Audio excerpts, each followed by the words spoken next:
Hi friends, welcome to Harish academy. ఈరోజు వార్తలు నిలిచిన జాతీయ అంతర్జాతీయ రాష్ట్రీయ అంశాల గురించి, వార్తలు నిలిచిన వ్యక్తులు, అవార్డులు, పుస్తకాలు, మరి క్రీడా సంబంధిత సమాచారం ఒక్కొక్క అంశాన్ని వివరంగా తెలుసుకుందాం. ఈరోజు మన ఫస్ట్ టాపిక్ వచ్చేసి దేశంలోనే మొట్టమొదటి అనే అంశంతో కర్ణాటక రాష్ట్రం ప్రత్యేకంగా వార్తలు నిలిచింది.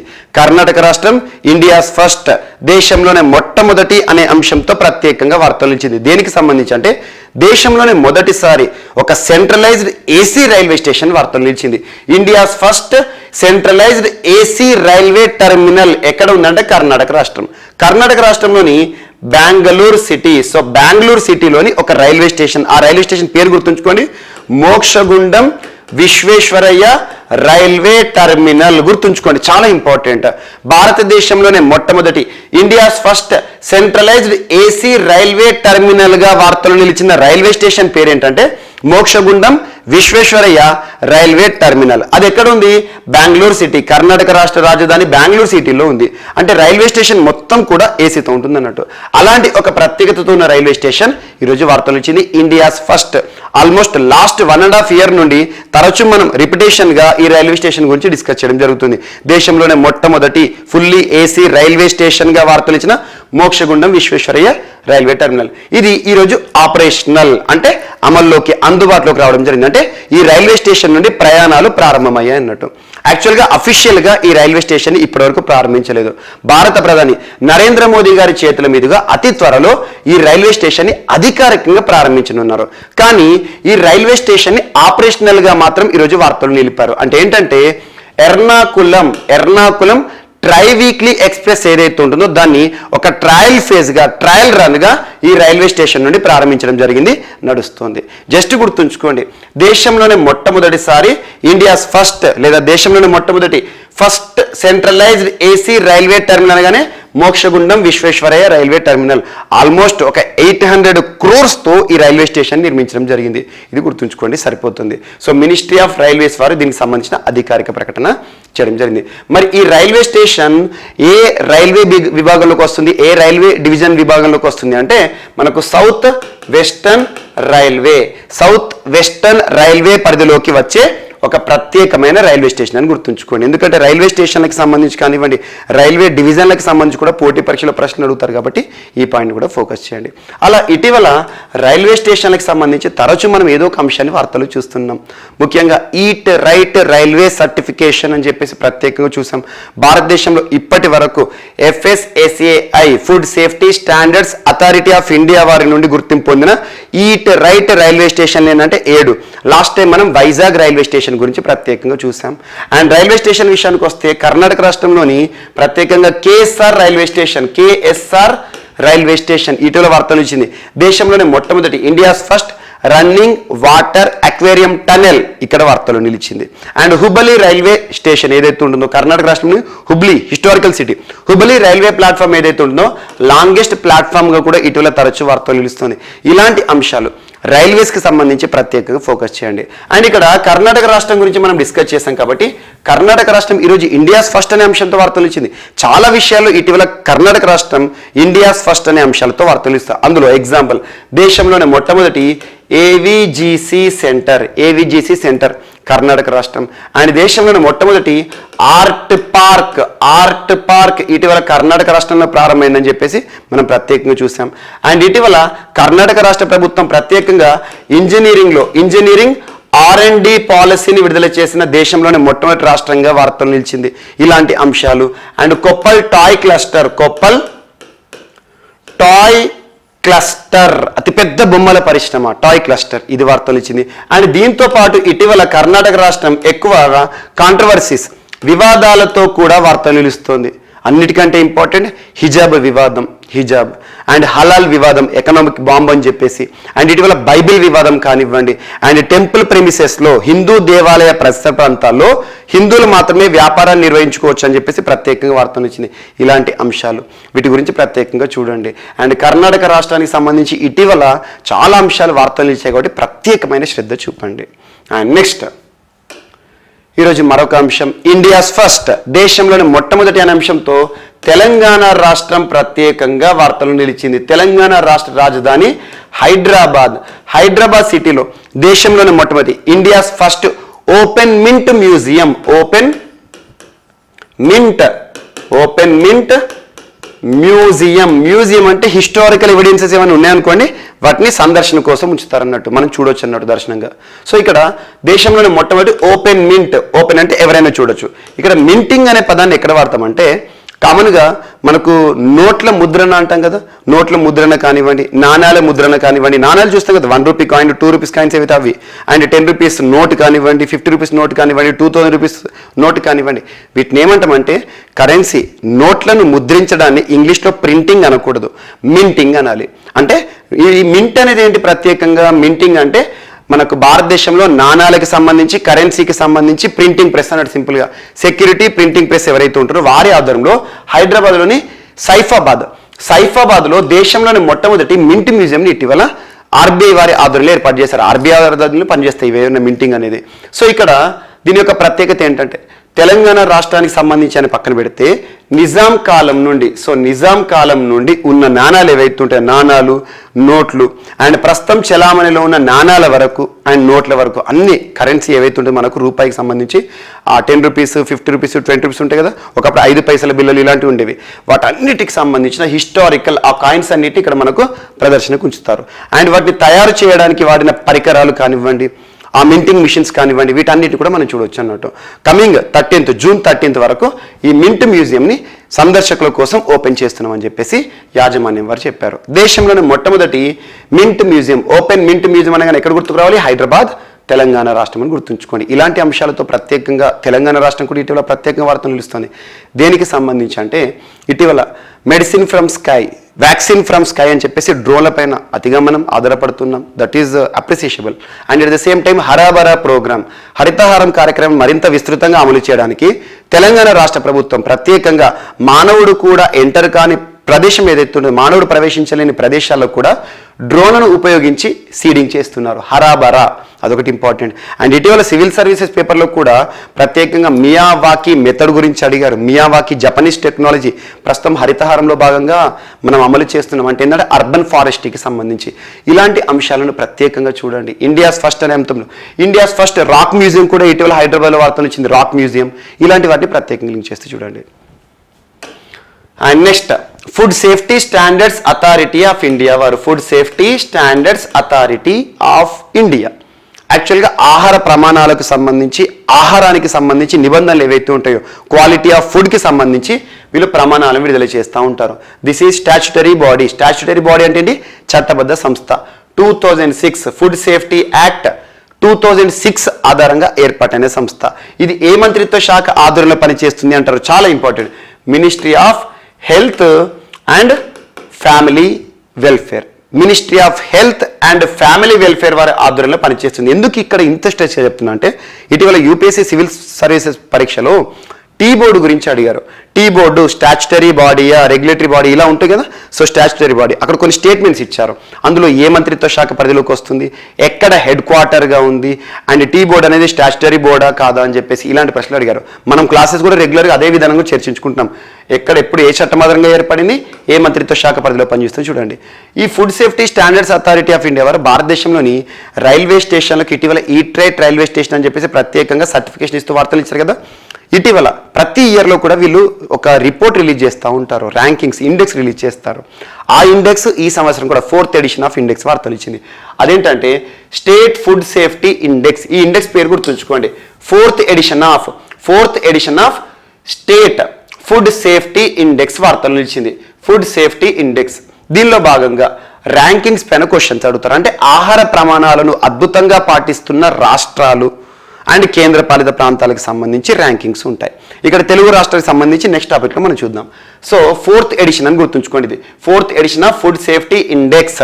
దీనికి సంబంధించి టాప్ ర్యాంకింగ్స్ లార్జ్ స్టేట్స్ కేటగిరీలో అంటే పెద్ద రాష్ట్రాల విభాగంలో టాప్ ప్లేస్లో ఉంది తమిళనాడు రాష్ట్రం, సెకండ్ ప్లేస్లో గుజరాత్ రాష్ట్రం, థర్డ్ ప్లేస్లో ఉంది మహారాష్ట్ర. ఈ టాప్ 3 గుర్తుంచుకోండి. Top rankings in large states category. And second వచ్చేసి స్మాల్ స్టేట్స్ కేటగిరీలో చిన్న రాష్ట్రాల జాబితాలో గోవా అద్భుతమైన పర్ఫార్మెన్స్ ఆహార ప్రమాణాలకు సంబంధించి. సెకండ్ వచ్చేసి Manipur north eastern state. Third వచ్చేసి Sikkim. And next top ranking union territories, కేంద్రపాలిత ప్రాంతాల విభాగంలో అద్భుతమైన performance Jammu and Kashmir first, Delhi second, third Chandigarh. ఇవి గుర్తుంచుకోండి. వీటి ముఖ్యంగా ఆహార ప్రమాణాలు ఏవైతే ఉంటాయో వాటి ఆధారంగా ఏ విధమైన చర్యలు తీసుకుంటున్నారు, రెగ్యులేటింగ్ మెజర్స్ ఏ విధంగా ఉన్నాయి ఆ రాష్ట్ర ప్రభుత్వాలకు సంబంధించి, ఇలాంటి అంశాల ఆధారంగా ఇవ్వడం జరుగుతుంది.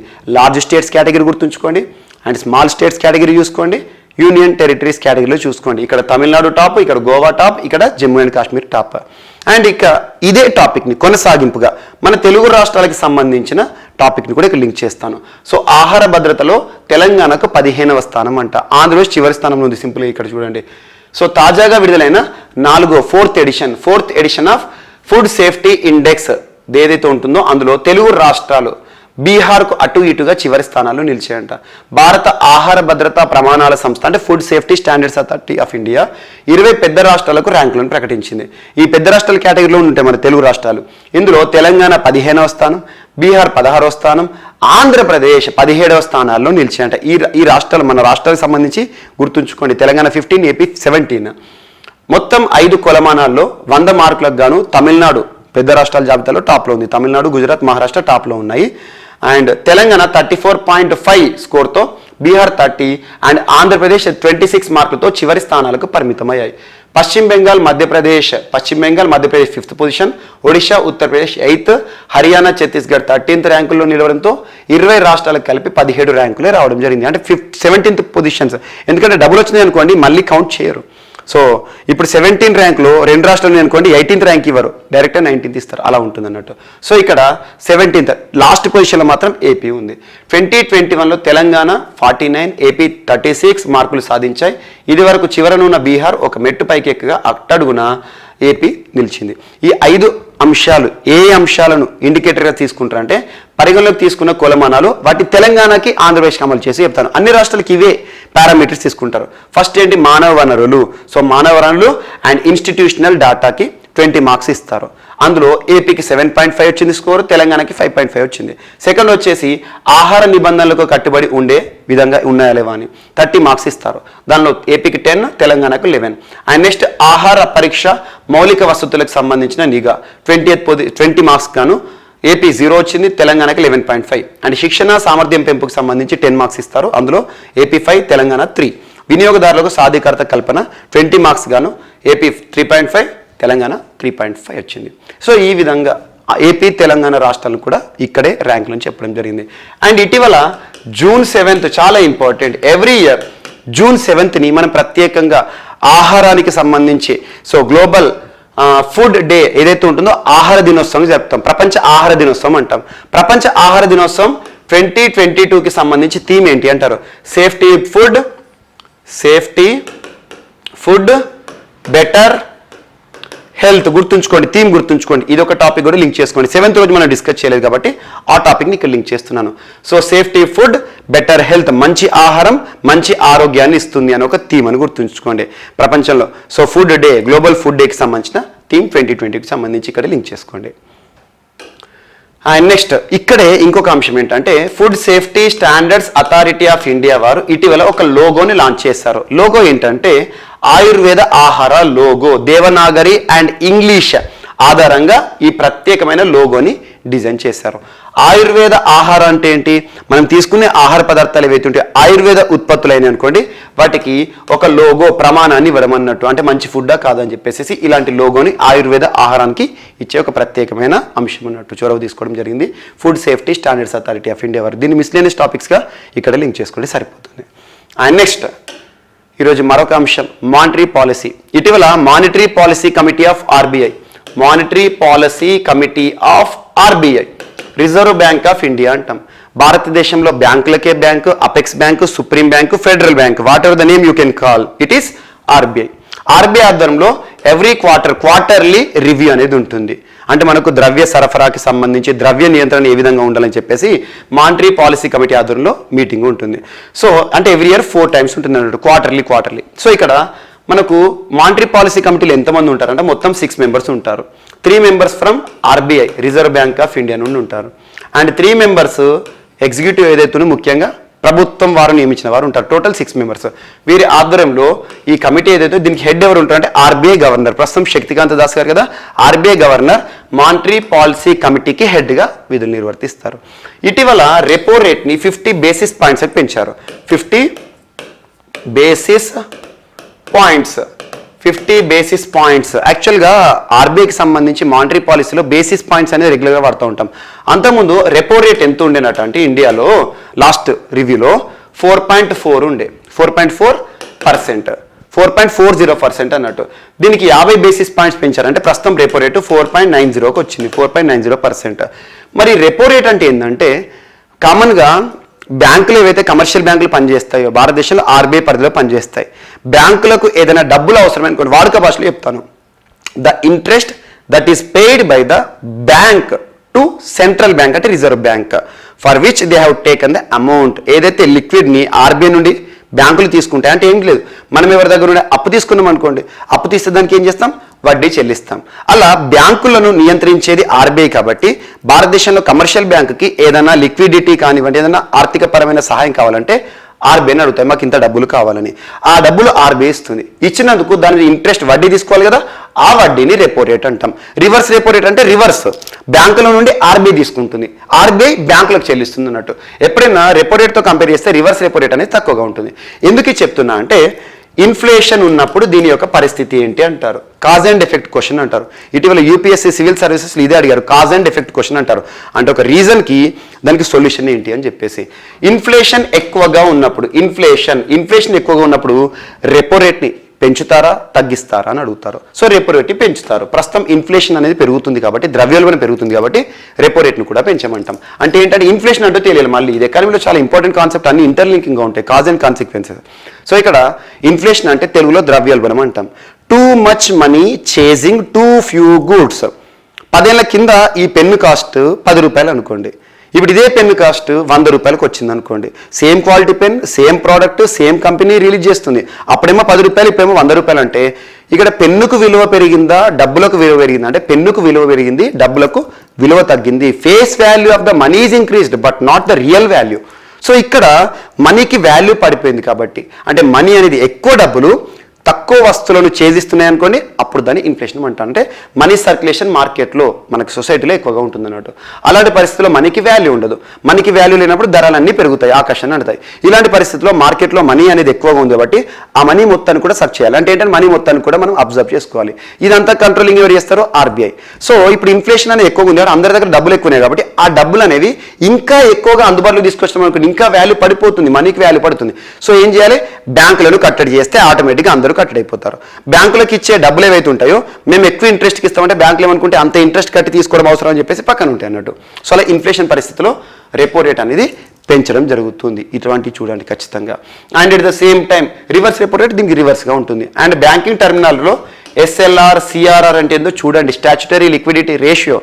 ఎస్ఎల్ఆర్ అంటే ఏంటంటే the amount that is with the bank, the amount that is kept with the bank or commercial bank. అంటే ఏంటంటే ఒక బ్యాంకుని స్థాపించినప్పుడు వారి దగ్గర ఖచ్చితంగా నిల్వలో కొంత అమౌంట్ క్యాష్లకు కానివ్వండి, గోల్డ్ రూపంలో ఉంచుకోవాలి.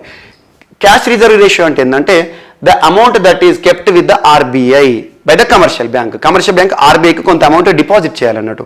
ఇటువంటి ఎకానమీలో చూడండి. ఇక్కడ మాత్రం రెపో రేట్ పైన ఫోకస్ చేయండి, ఈరోజు టాపిక్ ఇది. అండ్ నెక్స్ట్ ఒక డ్రగ్ వార్తలో నిలిచింది. ఆ డ్రగ్ పేరు ఏంటంటే డోస్టర్లిమాబ్.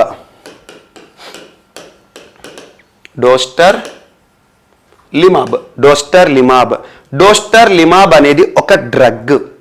ఇది అమెరికాకి సంబంధించిన వైద్యులు ఇటీవల దీనిపై ప్రత్యేకమైన క్లినికల్ ట్రయల్స్ చేస్తారు. క్లినికల్ ట్రయల్స్ అంటే ఏదైనా మెడిసిన్ కానీ ఏదైనా డ్రగ్ని కానీ బయట వినియోగంలోకి రిలీజ్ చేసే ముందు, అమ్మే ముందు, బయటికి మార్కెట్లోకి తెచ్చే ముందు క్లినికల్ ట్రయల్స్ చేస్తారు, అంటే పరీక్షలు చేస్తారు. ఈ డోస్టర్లిమాబ్ అనేది ప్రత్యేకంగా క్యాన్సర్ని క్యూర్ చేయడంలో అద్భుతంగా పనిచేస్తుందట. క్యాన్సర్ని క్యూర్ అంటే ఏంటి మనందరికీ తెలుసు. క్యాన్సర్ గడ్డ అంటే ఎక్స్ట్రా టిష్యూ ఏదైతే ఉంటుందో, unwanted tissue that is generated in our body is nothing but cancer. మనకు అవసరం లేని కణజాలం పెరగడం ఏదైతే ఉంటుందో.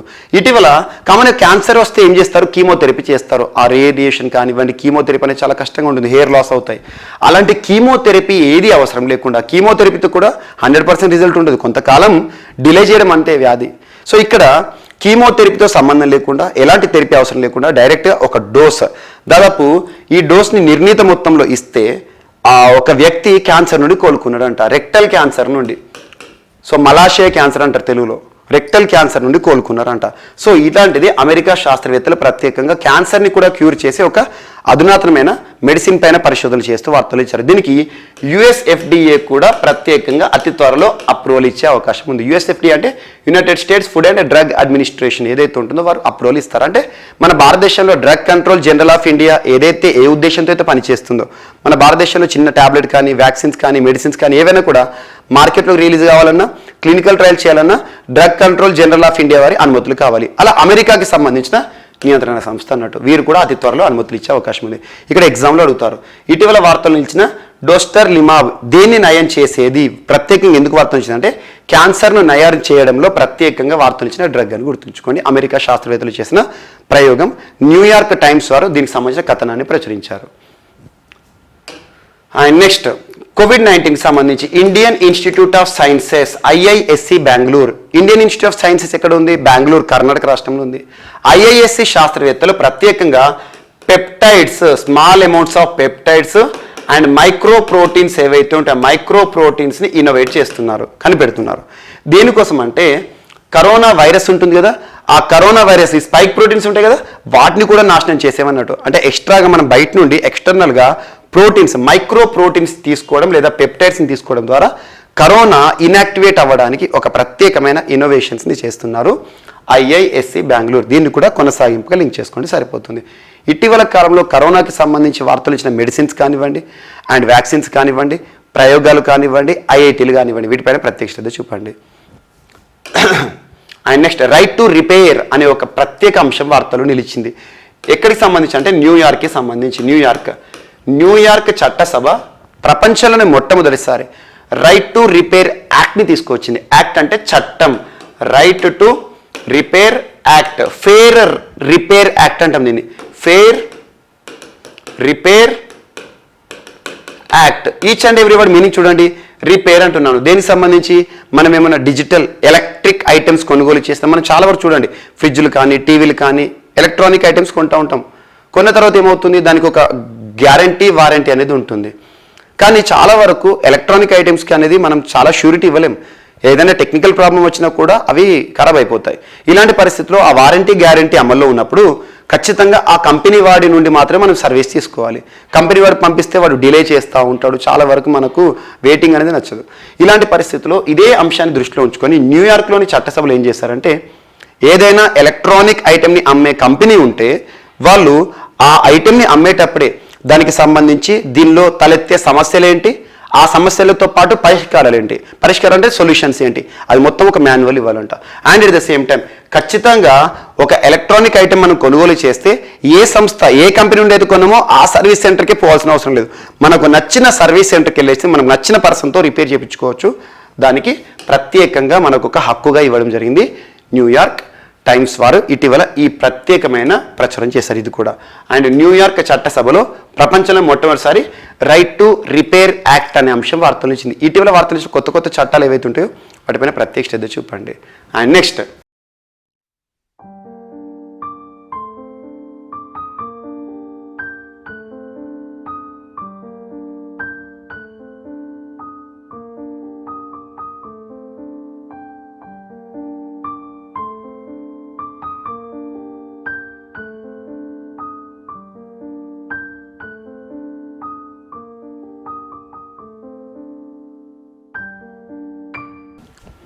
సో ఈరోజు మన నెక్స్ట్ టాపిక్ వచ్చేసి న్యూక్లియర్ సప్లయర్స్ గ్రూప్ ప్రత్యేకంగా వార్తలు నిలిచింది. న్యూక్లియర్ సప్లయర్స్ గ్రూప్ ఎందుకు వార్తలు నిలిచిందంటే ఇటీవల భారత విదేశీ వ్యవహారాల శాఖ మంత్రి ఎవరు విధులు నిర్వర్తిస్తున్నారు? సుబ్రహ్మణ్యం జయశంకర్ గారు, జయశంకర్ గారు ఒక ప్రకటన చేశారు. భారతదేశం ఎన్ఎస్జిలో న్యూక్లియర్ సప్లయర్స్ గ్రూప్లో మెంబర్షిప్ తీసుకునే అవకాశాలు ఉన్నాయని చెప్పారు. అలా ఈ సంస్థ, ఈ గ్రూప్, ఈ బృందం వార్తలు ఇచ్చింది. మరి ఇదేంటో చూద్దాం. 1974 ఇయర్లో ఏర్పాటైంది న్యూక్లియర్ సప్లయర్స్ గ్రూప్. ఫౌండింగ్ మెంబర్స్గా కొన్ని important countries US, UK, Russia, Germany, Canada, France వీళ్ళు ఫౌండింగ్ మెంబర్స్. అంటే ఈ న్యూక్లియర్ సప్లయర్స్ గ్రూప్ని వ్యవస్థాపకులు ఎవరు అంటే ఈ దేశాలు. మరి దీని యొక్క హెడ్ క్వార్టర్ ఎక్కడ ఉందంటే బెల్జియం కేంద్రంగా పనిచేస్తుంది. దీని యొక్క ఉద్దేశం ఏంటంటే non proliferation of nuclear weapons and nuclear weapons ట్రాన్స్ఫర్కి సంబంధించి కానివ్వండి, టెక్నాలజీ ట్రాన్స్ఫర్కి సంబంధించి కానివ్వండి, కీలక పాత్ర పోషిస్తూ ఉంటుంది. అలాంటి ఎన్ఎస్జిలో భారతదేశానికి సభ్యత్వం లేదు. సభ్యత్వం తీసుకునే అవకాశాలు ఉన్నాయని చెప్పేసి ఈరోజు సుబ్రహ్మణ్యం జయశంకర్ గారు చేసిన ప్రకటన ప్రత్యేకంగా వార్తలు ఇచ్చింది. అలా న్యూక్లియర్ సప్లయర్స్ గ్రూప్ ప్రత్యేకంగా ఈరోజు వార్తలు నిలవడానికి కారణం. Nuclear suppliers group foundation year గుర్తుంచుకోండి, formation 1974, founding members important countries గుర్తుంచుకోండి. అండ్ దీని యొక్క పర్పస్, ఉద్దేశం అసలు ఎందుకు ఏర్పడింది ఈ గ్రూప్ అంటే non proliferation of nuclear weapons and at the same time nuclear energy కానీ న్యూక్లియర్ ఎనర్జీకి సంబంధించి టెక్నాలజీ ట్రాన్స్ఫర్ కానివ్వండి, వీరు ప్రత్యేక పాత్ర పోషిస్తారు. ఇది ఒకటి ఇంపార్టెంట్. అండ్ దీంతో పాటు ఐఏఈఏ పైన కూడా ప్రత్యేక శ్రద్ధ చూపండి. IAEA international atomic energy agency, అది ఇటీవల తరచూ వార్తలు నిలుస్తుంది. ఎందుకంటే 1957లో ఏర్పాటైన ఐఏఈఏ దాని యొక్క హెడ్ క్వార్టర్ ఎక్కడంటే వియన్నా, ఆస్ట్రియా కేంద్రంగా పనిచేస్తుంది. ఎందుకు వార్తలు ఇచ్చిందంటే ఇటీవల ప్రస్తుతం రష్యా యుక్రెయిన్ సంక్షోభ పరిస్థితిలో రష్యా ప్రస్తుత అధ్యక్షుడు వ్లాదిమిర్ పుతిన్ గారు ఆ దేశానికి సంబంధించి న్యూక్లియర్ ఫోర్సెస్కి కొన్ని ఆర్డర్ చేశారు అప్రమత్తంగా ఉండని. సో ఏ నిమిషంలో న్యూక్లియర్ వెపన్స్ని యూజ్ చేసే అవకాశం ఉంటుందని చెప్పేసి వీరు అత్యవసర సమావేశాన్ని ఏర్పాటు చేశారు. ఐఏఈఏ ఉద్దేశమేమో safety use of nuclear energy, ఇది దగ్గర ఉంటుంది కాబట్టి ఇక్కడ లింక్ చేశాను అంతే. అండ్ నెక్స్ట్ త్రివిధ దళాధిపతి ఎవరైతే ఉంటారో మనకు త్రిదళాధిపతి అంటారు. త్రిదళాధిపతి అంటే ఏంటంటే చీఫ్ ఆఫ్ డిఫెన్స్ స్టాఫ్, సింపుల్గా చీఫ్ ఆఫ్ డిఫెన్స్ స్టాఫ్. తెలుగులో త్రిదళాధిపతి, 3 వింగ్స్ ఉంటాయి కదా, 3 దళాలు ఉంటాయి కదా, దానికి అధిపతి సిడిఎస్. మన భారతదేశ చరిత్రలో మొట్టమొదటి సిడిఎస్గా విధులు నిర్వర్తించిన పర్సన్ ఎవరు? బిపిన్ రావత్ గారు. గడిచిన 2021 డిసెంబర్ 1st వీక్లో మరణించడం జరిగింది. సో తన తర్వాత ఇప్పటి వరకు ఎవరు కూడా ఈ పదవికి నియమించబడలేదు.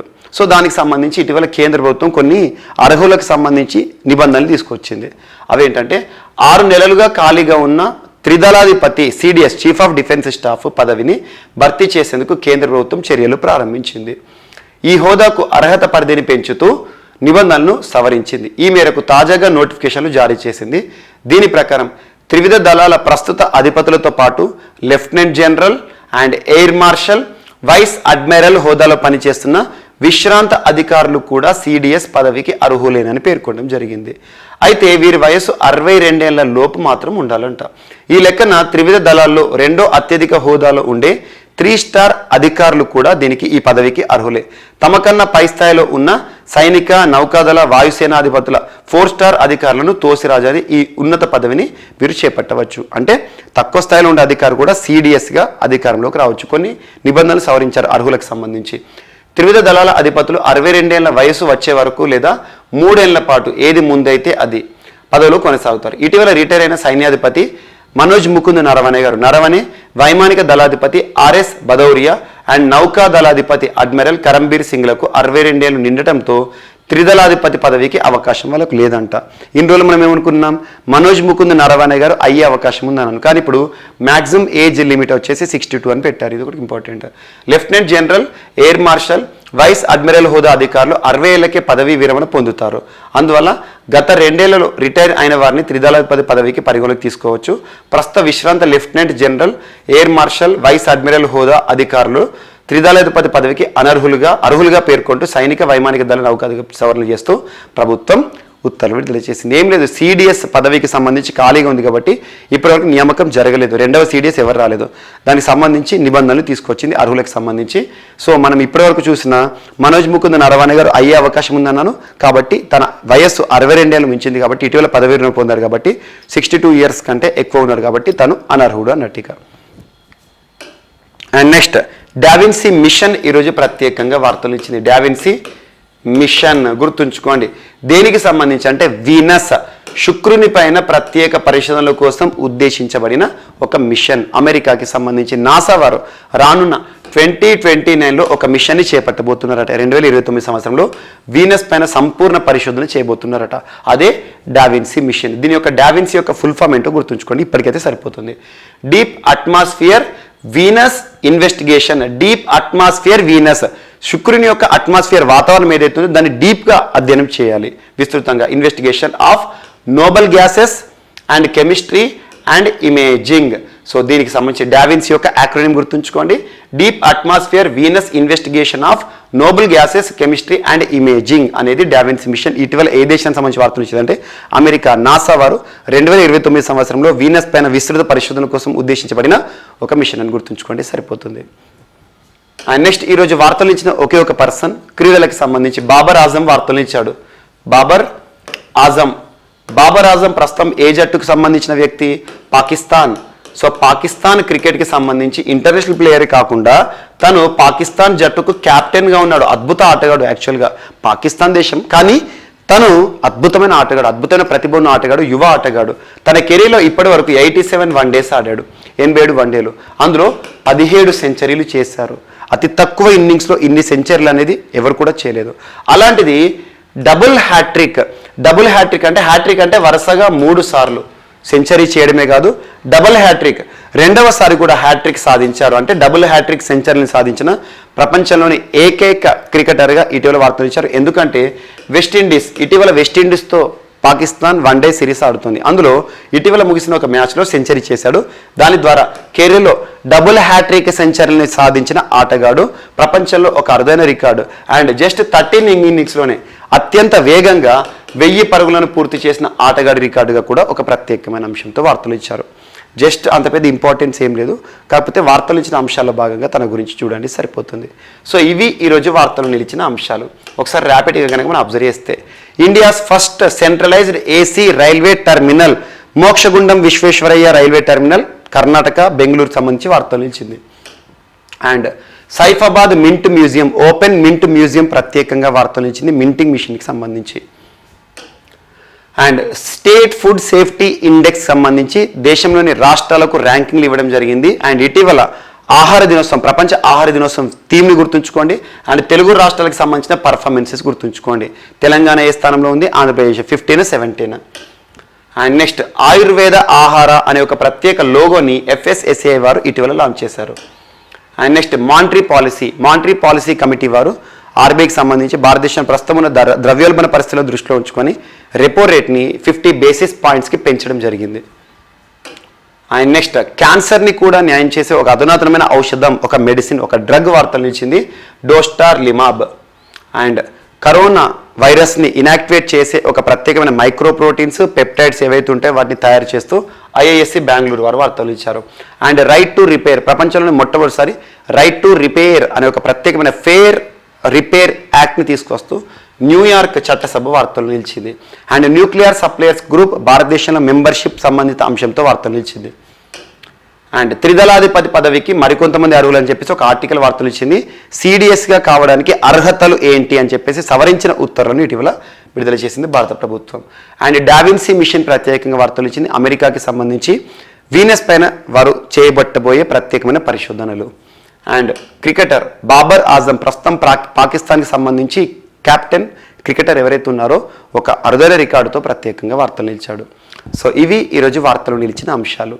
మిస్లేనియస్ అంశాలు మనం మిగిలిపోతే మాత్రం రేపటి క్లాస్లో యాడ్ చేసుకుని నేర్చుకుందాం. రేపు కలుద్దాం. Thank you.